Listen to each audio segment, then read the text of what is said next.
Welcome to this 8th lesson on situation ethics, and here we're going to analyse how practical is situation ethics. It's a very simple question. If you get set this in the exam, thank your lucky stars, because what I'm going to do here is basically plot out the perfect AO2 answer to this question.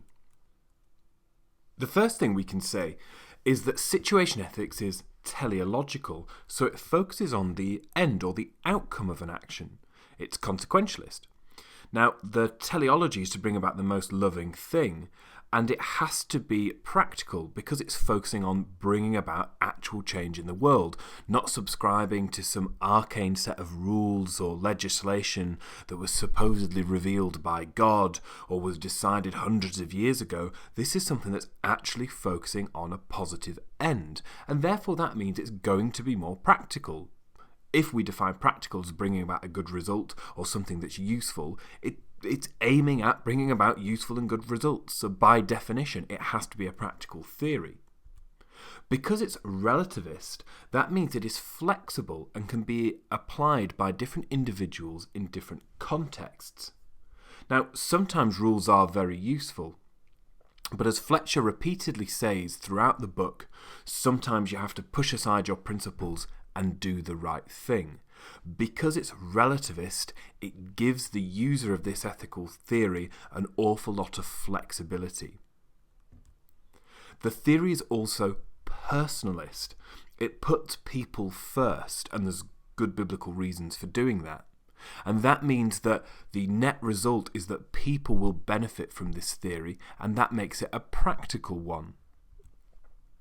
Also, the whole point, one of the presuppositions, just as personalism was, one of the presuppositions of situation ethics is that it has to be pragmatic, it has to work. Situation ethics is not focused on impossible dreams, but practical, pragmatic, working solutions. In fact, a really good way of understanding that word pragmatic is the word practical. So here are 4 really strong reasons why situation ethics is practical.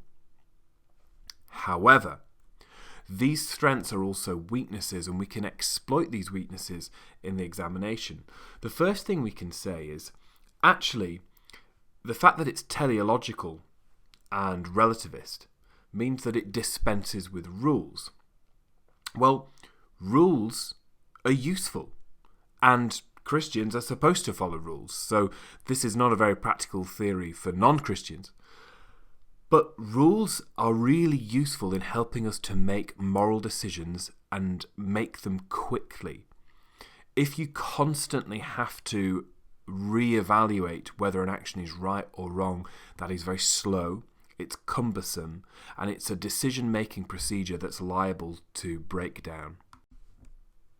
It's very vague, and it's impossible to know exactly what we're supposed to do.